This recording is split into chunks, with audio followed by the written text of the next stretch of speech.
Bonjour tout le monde, je suis vraiment contente d'être ici avec vous aujourd'hui.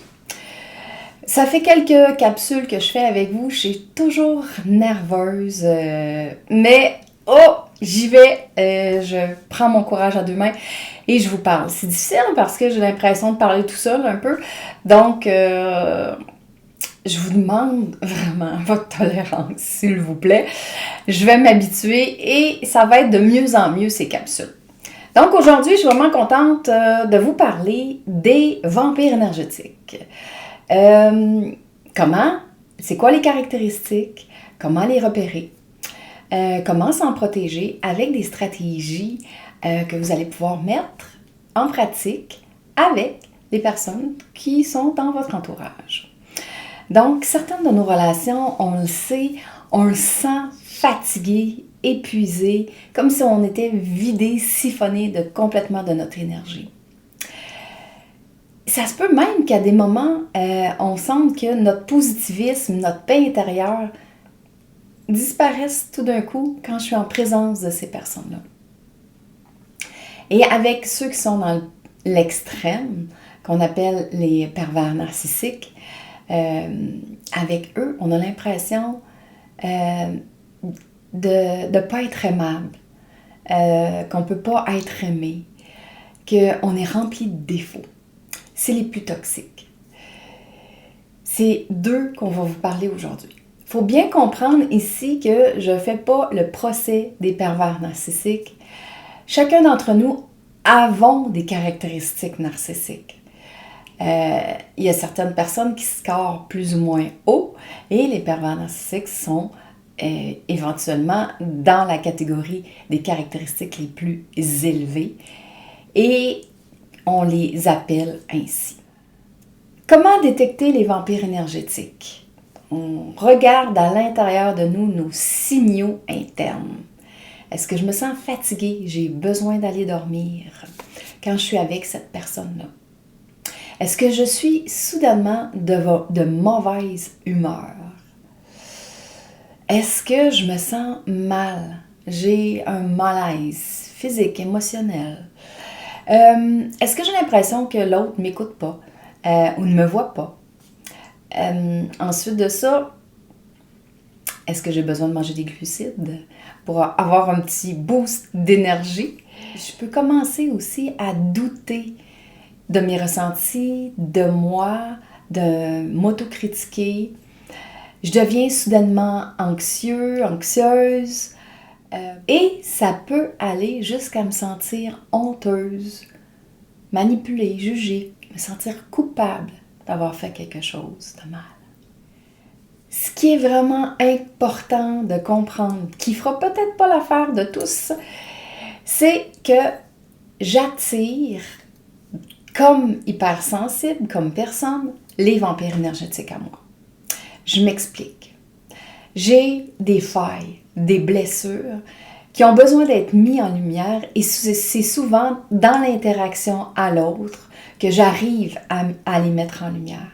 Et c'est pour ça que ces personnes-là viennent à moi. Un exemple tout simple, si j'ai une basse estime de moi-même, fort probable que je vais attirer des personnes un peu plus narcissiques qui vont avoir la critique facile envers moi-même. C'est comme un signal d'alarme sur le tableau de bord qui m'indique que j'ai quelque chose à regarder à l'intérieur de moi. L'estime de moi-même. Est-ce que je me valorise à travers le regard de l'autre ou plutôt je vois mes ressources internes et je sais qui je suis, je connais ma valeur. Si vous avez une seule chose à retenir aujourd'hui, c'est de savoir que vous avez du pouvoir, que vous n'êtes pas victime des vampires énergétiques, que vous avez la possibilité de mettre un stop, de vous protéger et d'apprendre à mieux vous connaître. Surtout d'apprendre à mieux vous connaître. Il y a 7 types de vampires énergétiques et je vais commencer avec le narcissique. C'est selon toutes les études les plus destructeurs. Et ici, je parle vraiment du narcissique pur.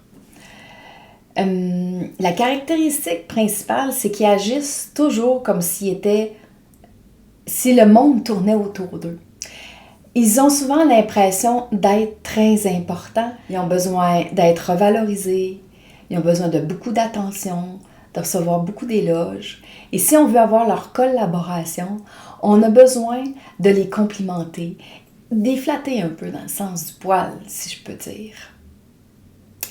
Ils sont extrêmement intuitifs et leur intuition est souvent utilisée afin d'obtenir quelque chose pour eux et non en offrant et en aidant sans attente en retour. Pour les hypersensibles, c'est très facile de tomber dans le piège car ils sont très charismatiques et ils ont un charisme persuasif. Ils sont très charmants en avant-plan. Ils sont attachants, drôles, attentionnés, généreux, mais c'est juste une façade. Donc, c'est facile pour eux d'aller vers les hypersensibles parce que nous, quand on les voit comme hypersensibles, on a l'espoir de vivre une relation harmonieuse, d'échange, et ça nous fait glisser dans une relation plutôt toxique. On a tendance à, étant donné que l'hypersensibilité et l'empathie est le cœur de notre vie et le moteur de notre vie, c'est difficile pour nous de croire que l'autre personne en face ne vit pas ça. On prend pour acquis parce qu'on projette sur notre entourage que les gens sont comme nous. Pour vous protéger des narcissiques, diminuez votre attente dans son aptitude émotive. Parce que le narcissique est plutôt coupé de ses émotions, n'a pas vraiment d'empathie. Soyez conscient aussi des manipulations. Écoutez votre ressenti. Pas seulement les paroles, pas seulement le beau sourire. Parce que derrière ce sourire-là ou ces paroles-là, on sait que c'est autre chose qui se cache. Ne vous attendez pas non plus à ce que le narcissique respecte votre sensibilité. Il en est incapable la majorité du temps.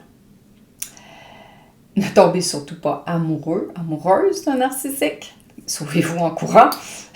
Les psychologues, les psychiatres le disent. C'est quand même assez difficile de vivre avec une personne qui a une personnalité narcissique. On ne parle pas de caractéristiques, on parle vraiment d'une personnalité narcissique. Évitez d'avoir un patron narcissique si ce n'est pas possible. Soyez vigilants et protégez-vous. Protégez surtout votre estime de vous. Ayez confiance, gardez confiance en votre ressenti, en vos capacités. Allez chercher des relations qui vous gardent dans cet espace où vous êtes capable de vous reconnaître. Vous pouvez flatter l'ego du narcissique. Ça va vous aider à pouvoir obtenir ce que vous voulez, surtout quand c'est au travail. Donc, si vous avez besoin d'une formation, vous êtes mieux de dire à votre patron que la formation va être très utile à sa business, que votre performance va être beaucoup plus grande, puis à ce moment-là, ça va pouvoir lui rapporter. Dans ce cas-là, vous allez obtenir ce que vous voulez. Donc, c'est difficile pour les hypersensibles, empathiques, d'aller jouer sur le jeu de la manipulation, mais c'est dommage, mais on a souvent besoin de le faire de cette façon-là. Et que ça nous apprend à communiquer différemment et à détecter surtout les personnalités narcissiques. Coupez les ponts le plus vite possible avec ces personnes-là, coupez les liens avec elles. Vous pouvez aussi faire un rituel de tourner la page quand vous avez été en relation avec une personne narcissique. C'est d'aller marcher dans le bois, de prendre une branche qui est là, de prendre le temps de respirer, de vous connecter au cœur et en cassant la branche, mettre votre intention que cette relation est terminée définitivement. Ça peut être une façon de faire aussi. Le deuxième type de vampire énergétique, c'est l'enragé. Il gère des conflits en accusant, en attaquant l'autre, en contrôlant la situation, en contrôlant l'autre. Il parle très fort, il crie. Il crie souvent pour imposer sa vision des choses. Et ce qui est important de savoir, c'est que pour l'hypersensible empathique, le seuil de tolérance est très bas aux cris, au bruit, et ça a des grandes répercussions dans le corps physique, dans le corps émotionnel, dans le corps mental. Pour se protéger des enragés, nommez directement que la colère qui est exprimée avec force m'affecte, va être très important. Je peux dire à l'autre aussi que je l'entends, que je suis prête à l'écouter quand on va être dans un espace plus calme parce que je suis incapable de l'entendre dans ce moment-ci. C'est très difficile pour moi d'être en mesure de l'écouter et d'être là pour lui. Faites une pause quand vous vous sentez secoué, que vous avez besoin de respirer. Vous pouvez le dire à votre interlocuteur. OK, là, j'arrive plus à t'entendre. J'ai vraiment besoin de prendre le temps de respirer pour être toute là avec moi et être toute là avec toi. C'est parce que dans ces conditions-là, c'est pas possible pour moi. Imaginez-vous aussi que vous êtes une fenêtre ouverte. Que par cette fenêtre-là, le vent entre et sort. Et c'est la même chose avec l'émotivité de la colère. Imaginez-vous qu'elle passe à travers vous comme si la fenêtre était ouverte pour ne pas absorber cette frustration et cette colère-là. Qu'elle ne reste pas imbibée dans votre corps. Vous pouvez aussi, bien sûr, quitter la pièce en nommant. Je vais revenir quand je vais me sentir assez calme pour pouvoir t'écouter sans cri. Le troisième type de vampire énergétique est la victime. La victime est une des personnalités, des caractéristiques qui est la plus répandue dans notre monde présentement. Ça épuise les hypersensibles et les hyperempathes parce qu'ils ont tout le temps l'impression, les victimes, que le monde entier est contre eux. Ils prennent aucune responsabilité pour ce qu'ils vivent et considèrent tout le temps les autres comme la source de leurs problèmes. L'hypersensible tombe souvent dans le jeu du sauveur. Quand je vous disais au début que c'était important de pouvoir comprendre qu'est-ce qui vous habite, qu'est-ce qui vous anime à l'intérieur, qu'est-ce que vous portez comme blessure. Si vous êtes dans une dynamique qu'on appelle le triangle de Karpman, victime, bourreau et sauveur, vous allez éventuellement attirer plusieurs victimes autour de vous. C'est vraiment une alarme sur votre tableau de bord qui vous indique ding, ding, ding, OK, quel rôle je joue dans cette relation-là avec cette personne-là. Prendre conscience de ça va m'amener à pouvoir prendre responsabilité encore plus facilement et puis de faire des choix différents.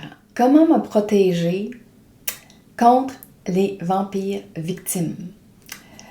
Prendre conscience du rôle que je joue dans la relation. Est-ce que je suis en train de vouloir sauver la personne? Prendre ses problèmes sur mes épaules ou y trouver des solutions à tout prix? Limiter mon temps d'exposition avec la personne. Je peux dire que je suis tout cœur avec elle, puis que je vois que c'est difficile pour elle. Et en même temps, je vois qu'elle a toute la capacité et toutes les qualités, toute la force intérieure pour passer à travers cette épreuve-là. Le quatrième vampire énergétique, le mélodramatique, qui ressemble beaucoup à la victime. Eux, ils ont toujours des histoires rocambolesques, très intenses, de bad luck, de mauvais sort, si on peut appeler ça comme ça. Ça épuise vraiment l'hypersensible. Pour eux, la mélodrame est une vraie drogue et ils se nourrissent de nos réactions. Oh mon Dieu, c'est donc bien grave ce que tu as vécu. Oh non, c'est pas vrai. Ce genre de réaction-là nourrit le mélodrame pour la personne. Prendre conscience de comment moi, je réagis à la personne qui est en face de moi, qui est un vampire mélodramatique, va être la base encore. Donc, restez calme, respirez devant la personne qui nous raconte son histoire abracadabrante qui en finit plus. Respirez là-dedans, puis émettre mes limites. Par exemple, s'il annule régulièrement une activité parce qu'il y a un drame dans sa vie, que ça ne va pas bien, je pourrais lui dire, puisque là, c'est vraiment un lien qui est plus proche, si je veux faire des activités avec habituellement, c'est parce que c'est un ami, une amie, je peux lui dire, je préfère qu'on attende avant de planifier une prochaine activité, le temps que les choses se calment pour toi. Et, encore une fois, limiter le temps d'exposition. Le 5e vampire énergétique est le maniaque contrôle. Il donne toujours son avis sans même qu'on y aille demander. Tu devrais faire ci, tu devrais faire ça. Ou il passe des commentaires sur tout ce que vous faites ou n'avez pas fait. Exemple, t'as oublié de te débarrasser. Ah, tu devrais apprendre à te stationner. Beaucoup mieux que ça. As-tu pris des cours de conduite? Tu devrais apprendre à gérer beaucoup mieux tes émotions. L'hypersensible qui manque d'assurance peut se sentir facilement agressé par les contrôlants. Ça nous donne encore un signal d'alarme. Ça montre que j'ai besoin de l'approbation de l'autre pour me faire confiance, pour être solide à l'intérieur. La désapprobation à long terme va assurément miner notre morale. Donc, comment on se protège de ces vampires-là? On prend conscience du manque d'assurance, du manque d'estime de soi, qui fait que j'achète les critiques de l'autre et que je les fais miennes. Être ferme. J'apprécie tes conseils, merci de vouloir m'aider, mais je vais réfléchir par moi-même. Je vais voir qu'est-ce qui fait du sens pour moi. Je peux aussi leur demander de cesser de critiquer mes faits et gestes, de façon calme et posée. Il ne faut pas que j'attende d'en avoir ras le pompon. Ça, il faut s'entendre là-dessus. Le 6e vampire énergétique est le moulin à paroles. Son flux incessant de paroles nous agrippe. Et c'est comme ils nous agrippent et ils ne veulent pas nous lâcher. Ils vont nous raconter leur vie de long en large. Pas moyen de placer un seul mot. C'est quelque chose qui va vraiment nous vider énergétiquement. Ils vont peut-être même approcher dans notre bulle, nous envahir totalement. Comme hypersensible, étant donné qu'on sait très bien écouter, qu'on peut être vraiment très empathique, c'est facile de tomber dans le piège et de tolérer trop longtemps ce flot de paroles-là qui va éventuellement complètement nous vider. Donc, ça va être important de mettre des limites. Et là aussi, c'est d'apprendre à se connaître. Si j'ai des gens comme ça autour de moi, ça veut dire que moi, personnellement, j'ai de la difficulté à mettre mes limites. J'ai de la difficulté à prendre ma place, à me nommer, à nommer mes besoins. C'est encore un signal d'alarme sur notre tableau de bord. Donc, la façon de se protéger, c'est de l'interrompre avec tact, bien sûr, ce qui peut être assez compliqué. Excuse-moi de t'interrompre, j'aimerais bien te dire quelque chose. Utiliser l'humour quand on est vraiment dans un lien qui est plus serré avec la personne. C'est un lien d'amitié, genre TikTok, il te reste 10 secondes. Ah, c'est à mon tour à parler maintenant. Limiter le temps d'exposition, toujours. C'est quelque chose qui revient régulièrement avec les vampires énergétiques ou avec toutes les situations dans lesquelles je vous ai parlé dans les dernières vidéos aussi. Le temps d'exposition, c'est quelque chose que vous pouvez gérer, qui est à la portée de tous. Le 7e vampire énergétique est le passif-agressif. Il exprime sa colère avec un grand sourire. Il peut être très sarcastique, boudé. Il vous promet des choses, vous dit des choses, il les fait jamais. Ils prennent des engagements qu'ils ne respectent pas. Et ils ont toujours une bonne excuse. Donc, on peut difficilement se fier à eux. Ils affirment que tout va bien, mais intérieurement, on ressent que quelque chose ne va pas bien. Alors, comme hypersensible, hyperempathe, on reçoit un double message. Ce que je vois et ce que je ressens, complètement différent. Il y a une dichotomie entre les deux. Ça nous amène souvent à douter de nous, surtout quand on ne sait pas trop qu'on est hypersensible, hyperempathe. On a l'impression que ce qui se passe, on est confus, on ne sait pas trop qu'est-ce qui est en train de se passer. Ça nous donne aussi un indice comme hypersensible, de se fier davantage à ce qu'on ressent qu'à ce qu'on voit. Et ça, c'est une caractéristique que je dirais qui est très, très importante pour les hypersensibles, hyperempathes. C'est difficile de nommer ce qui est vraiment vivant en nous. On a tellement peur du rejet que souvent, ces personnes-là cachent tout à l'intérieur. Ils sont en détresse, mais ils cachent. Et ça nous impacte, bien sûr, puisque ça nous amène dans le doute, ça nous amène dans un inconfort, dans une incompréhension, souvent dans un brouillard interne. Et si on n'est pas vraiment ancré comme hypersensible, hyperempathe, ça peut être difficile. Donc, se protéger contre les passifs agressifs, ne doutez pas de votre ressenti. Posez des questions. C'est bizarre, hein? Je te vois sourire à me dire que ça va bien, mais à l'intérieur, je sens de la tristesse, je me sens anxieuse, je me sens stressée. Nommez-le. Ça peut amener l'autre personne à pouvoir vous parler davantage. Vous pouvez lui demander aussi d'être plus clair, d'être plus précis dans ses propos, qu'il puisse définir lui-même qu'est-ce qu'il est en train de vivre. Vous pouvez également exposer de façon neutre et calme la problématique de l'engagement. Et ça fait plusieurs fois que tu me dis que tu viendrais m'aider, etc. Et puis, ça n'arrive pas. Et que j'aimerais ça voir avec toi qu'est-ce qui est là pour toi, dans le fond. Si je vois que après une discussion, il y a le comportement de la personne ne change pas.